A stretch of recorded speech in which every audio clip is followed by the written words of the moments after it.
I guess you say, what can make me feel this way? My girl, my girl, my girl, talking about my girl, my girl. Ooh. Welcome to the MasterMind Library. They call me Ferdinand, the bringer of balance, leader of many disciplines, and one of your hosts of the MasterMind Library. Today, in episode 125, our co-host, he's not with us today, but he'll be back soon. And we are in episode 125 of Booker T. Washington's own story of his life and works. And I'm kind of excited today because we're in chapter 7. 7 is a very special number for me. So let's go ahead and dig right in. Okay, let's go ahead and get right on into this. Let's get to the page that we need to be at. All right, we're there. Let's get started. All right, chapter 7. The struggles and success of the workers at Tuskegee from 1882 to 1884. Matter of fact, let me put this is chapter 7. I got chapter 6 up there. I'm sorry, y'all. Change that real quick and then we'll get back on it. Okay. All right. The struggles and success of the workers at Tuskegee from 1882 to 1884. Soon after securing possession of the farm, we set about putting it into a condition so that a crop of some kind might be secured from it during the next year. At the close of school hours each afternoon, I would call for volunteers to take their axes and go into the woods to assist in clearing up the grounds. The students were most anxious to give their service in this way, and very soon a large acreage was put into condition for cultivation. We had no horse or mule with which to begin the cultivation of the farm. Mr. George W. Campbell, however, the president of the Board of Trustees, very kindly gave us a horse which was well along in years. This was the first animal that the school ever possessed. On the farm, there was an old building that had formerly been used as a stable, another that had been used as a chicken coop, and still a third that had been used as a kitchen during antebellum days. All of these 3 buildings or shanties were duly repaired and made to do service as classrooms, dormitories, etc. We had our first services in Porter Hall on Thanksgiving Day, 1882. Reverend R.C. Bedford, who was then pastor of the Congregational Church in Montgomery, and who has since been one of our trustees and warmest friends, preached the Thanksgiving sermon. This was the first Thanksgiving service I think that was ever held in the town of Tuskegee, and a joyous one it was to the people. By the middle of the second year's work, the existence of the school had begun to be advertised pretty thoroughly through the state of Alabama, and even in some of the adjoining states. This brought to us an increasing number of students, and the problem as to what to do with them was becoming a serious one. We put the girls who did not live in town on the 3rd floor of Porter Hall to sleep. The boys were scattered around in whatever places we were able to secure. In order to secure a dining room, kitchen, and laundry to be used by the boarding department, our young men volunteered to dig out the basement under Porter Hall, which was soon bricked up and made to answer its purpose very well. Old students, however, who today return to Tuskegee and see the large new dining room, kitchen, and laundry run by steam, are very much interested in noting the change and contrast. Sometimes during the winter of the second year of the school, we were compelled to put large numbers of young men in shanties or huts to sleep, where there was almost no protection from rain and cold weather. Often during the very cold nights, I have gone into the rooms of these students at midnight to see how they were getting along, and have found them sitting up by the fire, with blankets wrapped around them, as the only method of keeping warm. One morning, when I asked at the opening exercise how many had been frostbitten during the cold weather, not less than 10 hands went up. The teachers were not surprised at this. Still, notwithstanding these inconveniences and hardships, I think I never heard a complaint from the lips of a single student. They always seemed filled with gratitude for the opportunity to go to school under any circumstances. Very early in the history of the school, we made it a rule that no student, however well off he might be, was to be permitted to remain unless he did some work, in addition to taking studies in the academic department. At first, quite a number of students and a large number of parents did not like this rule. In fact, during the first 3 or 4 years, a large proportion of the students brought either verbal or written messages from their parents that they wanted their children taught books, but did not want them taught work. Notwithstanding these protests, we still stuck to our rule. As the years went on, and as the students and parents began to see and appreciate the value of our industrial teaching, these protests grew less frequent and less strong. It is a sufficient explanation to say in regard to this matter that it has been 10 years since a single objection has been raised by parents or students against anyone's taking part in our industrial work. In fact, there is a positive enthusiasm among parents and students over our industrial work, and we are compelled to refuse admission to hundreds every year who wish to prepare themselves to take up industrial pursuits. If we had the room and the means, we could give industrial training to a much larger number of students than are now receiving it. The main burden of the letters, which now come from parents, is that each wants his daughter or son taught some industry or trade in connection with the academic branches. I also remember during the early history of this institution that students coming here who had to pass through the larger cities or pass in the vicinity of other institutions had the finger of scorn pointed at them because they were going to a school where it was understood that one had to labor. At the present time, however, this feeling is so completely changed that there is almost no portion of the South where there is any objection brought against industrial education of the Negro on the part of the colored people themselves. On the other hand, the feeling in favor of it is strong and most enthusiastic. Almost from the first, I determined to have the students do practically all the work of putting up the buildings and carrying on the various departments of the institution. Many of our best friends, however, doubted the practicability of this, but I insisted that it could be done. I held that while the students at first might make very poor bricks and do poor brick masonry, the lesson of self help would be more valuable to them in the long run than if they were put into a building which had been wholly the creation of the generosity of someone else. By the end of the third year, the number of students had increased from 30, with which we began, to 169. Most of them, however, coming from nearby counties and other sections of Alabama. In February 1883, the state legislature of Alabama increased the state appropriation for the school from $2,000 to $3,000 annually.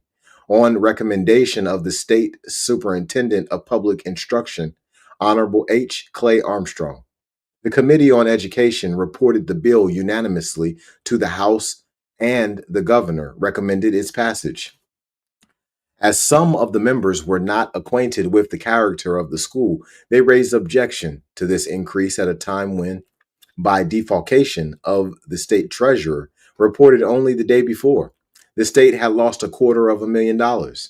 The Speaker of the House, Honorable W. F. Foster, a member from Tuskegee and an ex-Confederate soldier, left the chair, and in an eloquent and effective speech in praise of the work of the school at Tuskegee, urged the passage of the bill. On conclusion of Colonel Foster's speech, the bill passed by a large majority vote. Colonel Foster not only interested himself in the passage of the first bill, which gave support from the state to this institution, but has been one of the warmest and most helpful friends from that time until the present. In reference to the passage of the bill for an increased appropriation for the school, Reverend R. C. Bedford, at that time residing in Montgomery as pastor of the Congregational Church, wrote to General Armstrong as follows: General S. C. Armstrong, dear sir, a short time ago I made a trip to Tuskegee, Alabama, for the purpose of visiting the state normal school for colored people located there, four of whose 5 teachers, together with the wife of the principal, were once pupils of yours at Hampton Institute.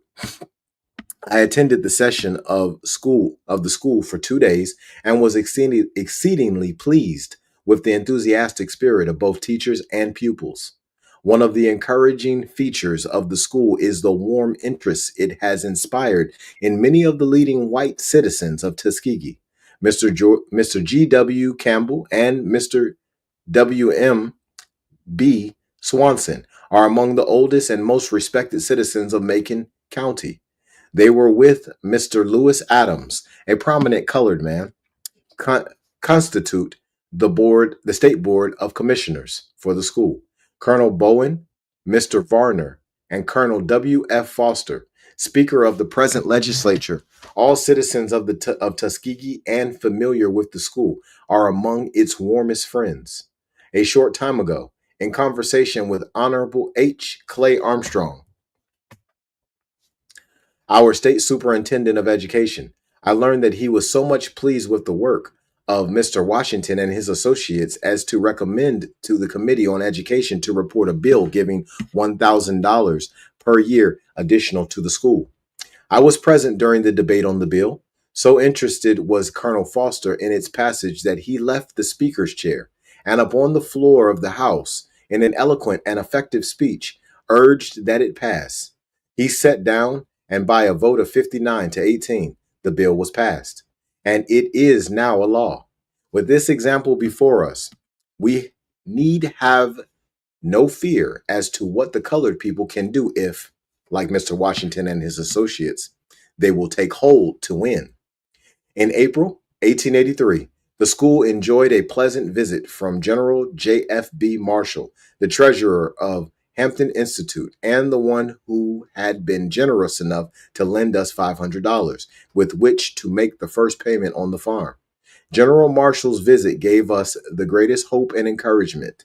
He wrote while at the school to the Southern Workman, a paper published at Hampton Institute, as follows concerning his visit. A few days' rest from office duties being enjoined upon me recently, I determined to pay a visit to the Tuskegee School, in which the faculty and teachers of Hampton Institute naturally feel a special interest. The Tuskegee farm contains 140 acres, and the boys are at work clearing a field for sugarcane, which grows well here. They also raise cotton, sweet potatoes, peaches, etc. To enable them to train the students properly, they must have them board at the school. A building is very much needed for the accommodation of 100 young men. Mr. Washington says that it will cost $8,000 if student labor can be made available in its construction. For this purpose, he proposes to build of brick made on the farm, which has excellent clay. The young men are impatient to set to work on their building. Tuskegee is one of the very old towns in the state, an attractive place of about 2,500 inhabitants, having several colleges and academies of high repute for the white youth of both sexes. I was glad to find a very strong temperance sentiment here. There were only two bars in town, and they pay a license of about $900 a year each. No better location could have been chosen. The leading white citizens of the place appreciate the importance of Mr. Washington's work and speak of him in high terms. He has evidently won the esteem and confidence of all. Mr. Foster, the present Speaker of the House in the state legislature, lives here and rendered valuable aid in getting the increased appropriation of the state for Mr. Washington, of whom he spoke to me in high praise. I am reminded by everything I see here of our own beginning and methods at Hampton. I found on my arrival at the school, which is about a mile from the village center, a handsome frame building of 2 stories with a mansard roof. Though not yet finished, it is occupied as a school building and is very conveniently planned for the purpose, reminding me of the Academic Hall at Hampton. The primary school on the normal school grounds bears the same relation to it as a practice school that the Butler does to the Hampton Institute. It has 250 on the roll. They are stored away in what was the stable, close as crayons in the Waltham box. Let us hope they will all make their mark. All six teachers of the normal and training schools are colored, and to their race belongs all credit for the work accomplished here and of the judicious use of the funds which the friends of the school, through the efforts of Mr. Washington and Miss Davison, have contributed. The experiment, thus far so successful, is one of deep interest to all who have the welfare of the race at heart, and should not be suffered to fail for want of means for its completion. It is vital to the success of this school that the students should all be brought under the training and supervision of the teachers by being boarded and lodged on the premises. Our experience at Hampton has shown us the necessity of this. I know of no more worthy object or one conducive to more important results than this school enterprise, and I trust the friends of Negro advancement and education will not suffer it to languish or be hampered for funds. They may rest assured that these may be wisely expended and most worthily bestowed. My 3 days' visit to Tuskegee was eminently satisfactory and has inspired me with new hope for the future of the race. The next event in the history of the school was the celebration of its second anniversary, combined with the dedication of Porter Hall, whose cornerstone had been laid the year before. The dedication address was delivered by Reverend Geo L. Cheney of Atlanta, now of Boston, one of the trustees of the school. And eloquent speeches were also made by Reverend Morgan Calloway, the associate in Emory College of its president, Dr. Atticus G. Haygood, author of Our Brother in Black. Reverend Mr. Owens of Mobile also made an interesting address. During the following summer, a small frame cottage with 4 rooms was put up to hold 16 young men, and 3 board shanties near the grounds were rented containing accommodations for about 36 additional students.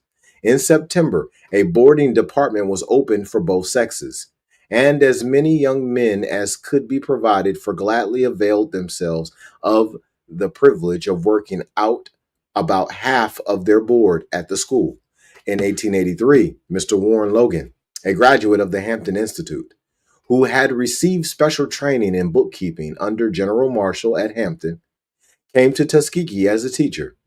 He had not been here long, however, before it was clearly seen that he could serve the school effectively in another capacity as well as a classroom teacher, and he was soon given the position of treasurer and bookkeeper, in addition to his duties as a classroom teacher. Mr. Logan has now been connected with the school 16 years and has been its treasurer during 13 years of this time. In addition to the position of treasurer, he fills the position of acting principal in the absence of the principal. All of these various and delicate as well as responsible duties he has performed with great ability and satisfaction. Mr. J. H. Washington, my brother, came to the school from West Virginia in 1885 and took the position of business agent. He was afterwards made superintendent of industries and has held that position ever since. In the meantime, the school has grown, and his duties, as well as those of Mr. Logan, have broadened and increased in responsibility.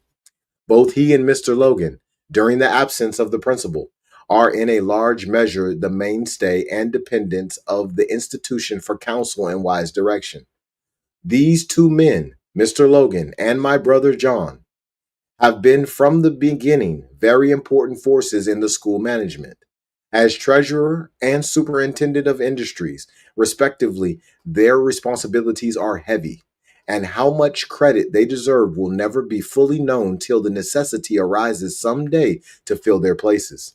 They, with James N. Calloway, a graduate of Fisk University, who is the manager of Marshall Farm, Mr. G. W. Carver, director of the agricultural department, and Mr. M. T. Driver, business agent, constitute the finance committee of the institute, a sort of cabinet for the principal.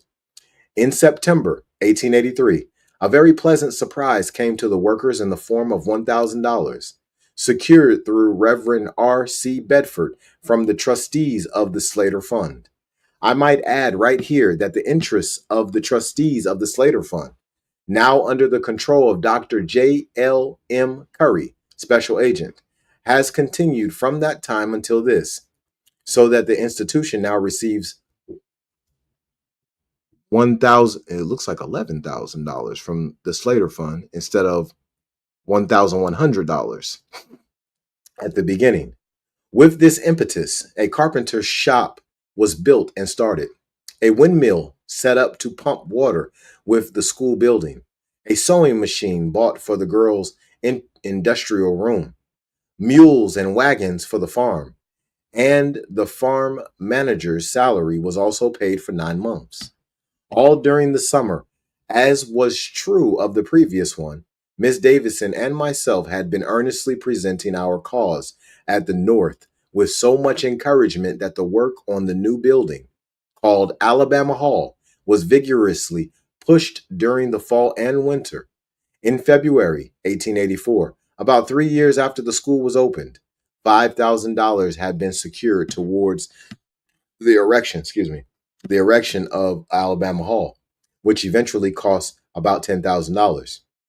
In March 1884, General Armstrong did one of those generous things which he was noted for all through his life.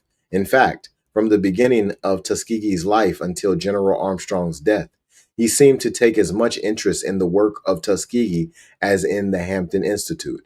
And I am glad to say the same generous spirit is constantly shown by the successor of General Armstrong, Dr. Frizzle. I received a letter from General Armstrong stating that he had decided to hold a number of public meetings in such cities as Baltimore, Philadelphia, New York, and Boston, and wished me to accompany him and speak in the interests of Tuskegee. These meetings were advertised to be in the interests of Hampton and Tuskegee jointly, but in reality, they turned out to be meetings in the interests of Tuskegee. So generous was General Armstrong in his words and actions at these meetings.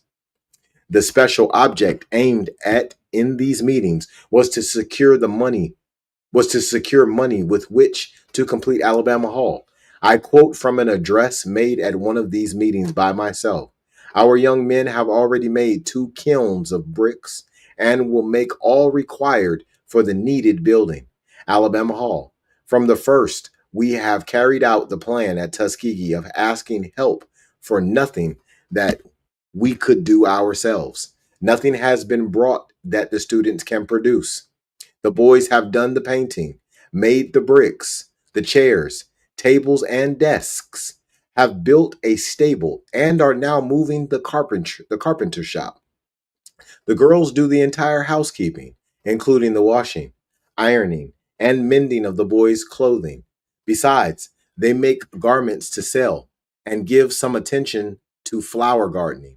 In due time, however, by hard work, the remainder of the money, $10,000 in all, necessary to complete Alabama Hall, was secured in the North, and not a little was gotten from friends in and about Tuskegee, especially through the holding of festivals, etc.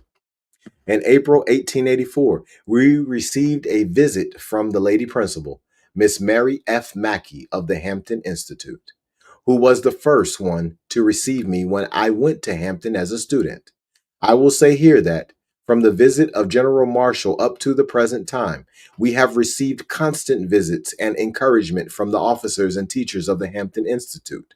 Miss Mackey, writing to a friend at Hampton, said, "The wish constantly on my lips or in my heart since I reached here last evening is that you could see this school. I am sure you would feel, as I do, that the dial of time must have turned back 12 years in its course. In many respects, it is more like the Hampton I first knew than the one of today is. I was particularly struck with the plantation melodies which Mr. Washington called for at the close of the evening prayers. There is more of the real wail in their music than I ever heard elsewhere. The teachers here laugh over their exact imitation of the alma mater. Even the night school feature has sprouted. To be sure, it only numbers 2 students, but it is on the same plan as ours. Do you know that Mr. Blank has lately given them 440 acres of land, making their farm now 580 acres? The June number of the Southern Letter, a little paper published by the Institute, contained the following account of commencement, which took place May 29, 1884. Many visitors were present, white and colored. The great interest was in the development of the Department of Industrial Training, which now includes the farm, the Slater carpenter shop, and blacksmith shop, the printing office, the girls' industrial room, and the brickyard, where the students were making brick for Alabama Hall. The morning exercises were, as usual, inspection, recitations, and review of the current news. And the speaker of the afternoon was Professor R.T. Greener of Washington, who delivered a very practical and eloquent address. Reporters were present from Montgomery and Tuskegee. In the spring of 1884, I was very pleasantly surprised to receive an invitation from the president of the National Educational Association, Honorable Dos W. Bicknall of Boston, asking me to deliver an address before that body at its next meeting during the summer. The association assembled at Madison, Wisconsin, and I think I am safe in saying that there were at least 5,000 teachers present, representing every portion of the United States. This was the first opportunity I had had of presenting the work of the school to any large audience, especially of a national character. It was rather late in the evening before my time to speak came. Several speakers had preceded me, and one especially had proven himself to be rather tedious and tiresome by his long and rather unprepared address. But this did not discourage me. I determined to make the best address that I possibly could, although I was beset by fear and trembling. The many kind words, however, which I received after my address assured me that in some measure of my effort had not been a failure. Among other things, I said, I repeat that any work looking toward the permanent improvement of the Negro in the South must have for one of its aims the fitting of him to live friendly and peaceably with his white neighbors, both socially and politically. In spite of all talks of exodus, the Negro's home is permanently in the South. For coming to the bread and meat side of the question, the white man needs the Negro, and the Negro needs the white man.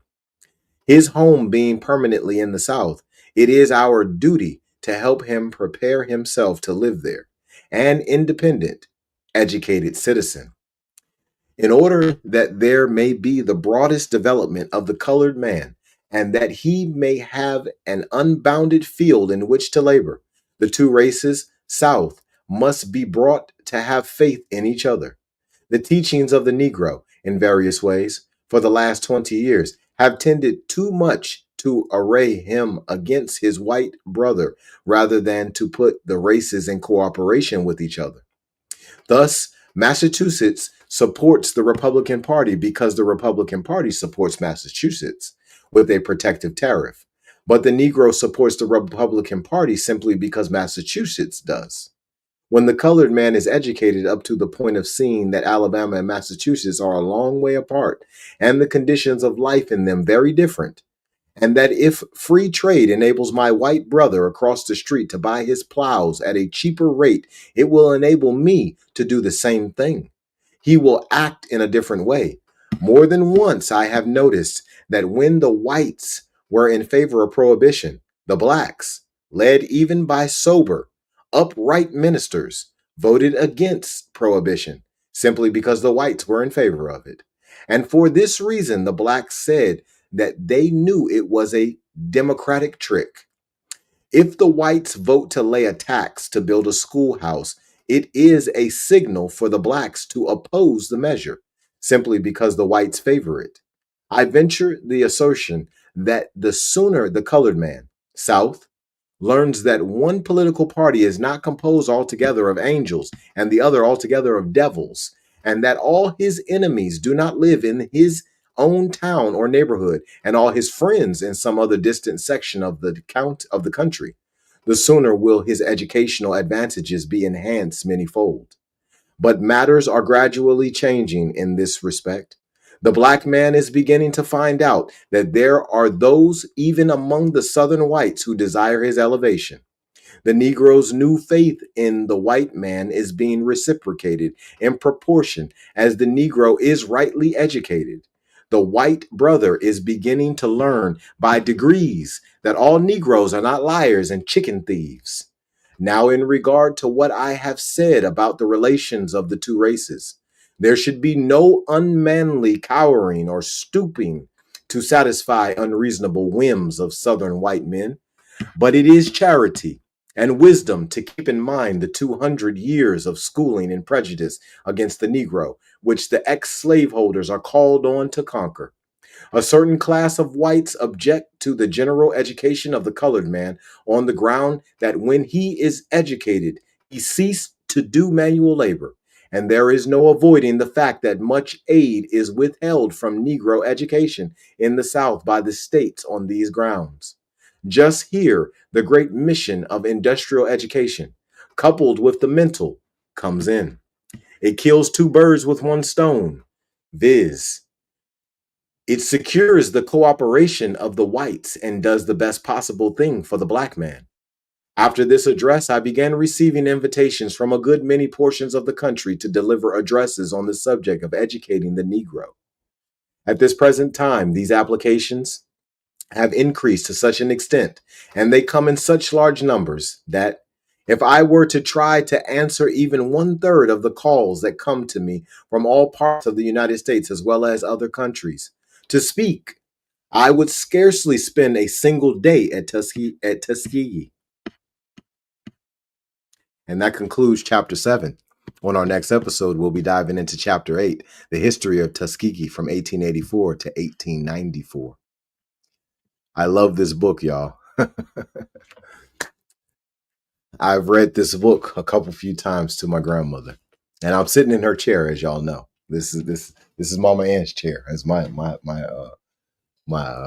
jacket on it, but this is Mama Ann's chair, and this is a special moment for me to be able to read this book. That was Mama Ann's book to all of you, and I read it to my children. My daughter Sincere, she's sitting over here in the bathroom. She's listening.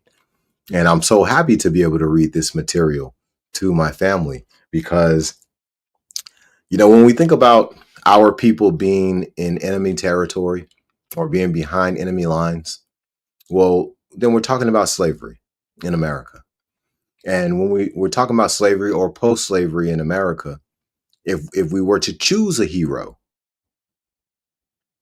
you couldn't go wrong with Booker T. Washington, in my opinion. You couldn't go wrong with him.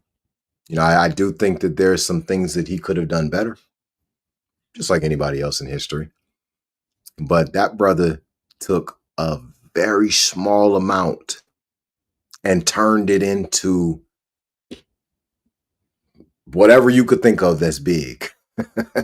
He took a drop out of a bucket and he turned that drop out of a bucket into the Atlantic Ocean. Right? He took a drop out of a bucket. He turned it into the Pacific Ocean. This is what I see. This is what my lens, my worldview sees of Booker T. Washington. There's many other heroes that I can name. Amenhotep IV, General Hannibal. The list goes on. Mansa Musa, Abu Bakari. We can go down the list of the ancients. Jehuti. We can go down the list. But when we talk about somebody who did it behind enemy lines, that's Booker T. Washington. He's not the only one, but he's one of the ones who did it in the most recent time frames. His childhood. Oh man, Booker T. Washington's childhood. It's impressive to me. You're a child who works in a coal mine. You work in a coal mine every day, and you're like, I want to go to school. I'll do anything. I'll go to school at night and I'll work in the coal mines during the day. Like this is Booker. This is what he wrote in his book. This is his life. And then you can see what he learned from the coal mine and from all those long walks back and forth to school All those walks that he had to take to sell the products for the woman that he was working for and all that. You can see it in Tuskegee and how the school was built. They built that school. I mean, obviously the town that they was in, it was favorable. You know, the Caucasian people of that town were supportive. There were some that weren't. Okay, we don't want to make it look like it was just a whole bunch of really nice Caucasian people there. There was a bunch of nice Caucasian people there, but there was also a bunch of Caucasian people there that weren't. Okay, and in the middle of a dangerous Alabama, you got a bunch of mothers and fathers who are sending their children down there to live in Tent City, to build the bricks, to make the bricks that they built the school with. Could you imagine you sending your child to college and that college, that university doesn't have a building? And your child has to be a part of the group of students who builds the school. Now, obviously right now, most parents would be like, I don't know. But then there's probably a bunch of parents who, if they read Booker T. Washington's autobiography, they're probably like, yo, man, that would be kind of great for me to send my child to a school that doesn't have any buildings and for my children to help build the bricks and build the school. Well, what kind of character does that build? Oh man, the character that it builds is amazing. It builds some amazing character. This is what's missing from most people around the world. I'm not just talking about Americans. The vast majority of people in civilized societies around the world are missing this level of discipline. And our just 100 years ago, 100 what? Almost 50 years ago. 100 almost 150 years ago. They're building the bricks that built the school. This is the students. This is why I love the book so much. This is why I really, really appreciate this material, because it's giving us what we really need to know, how we get back to what we were, how we get out of this Western way of thinking, this Western way of doing things. Or how do we get past that? We get past that by looking at what our ancestors did. And then saying, all right, this ancestor did this ancestor did that. All right, I'm gonna take this piece, I'm gonna take that piece, I'm gonna take all these different pieces, I'm gonna put them together, and I'm gonna do something special with it. Right? Well, in my opinion, that's what Booker T. Washington did, and that's what every single one of us should be doing. Right? But first, we got to take the time to know thyself. Right? We got to take the time to have courage for thyself. We got to take the time to know our purpose. Right? You got to know all these things. You got to know your gifts. You got to know your purpose. All these things are able to be known once you know who you are. And that happens in a space of purity. That happens in a space of purity. That happens in a space of purity. Purifying all of those electrical impulses moving through your brain and moving through your nervous system.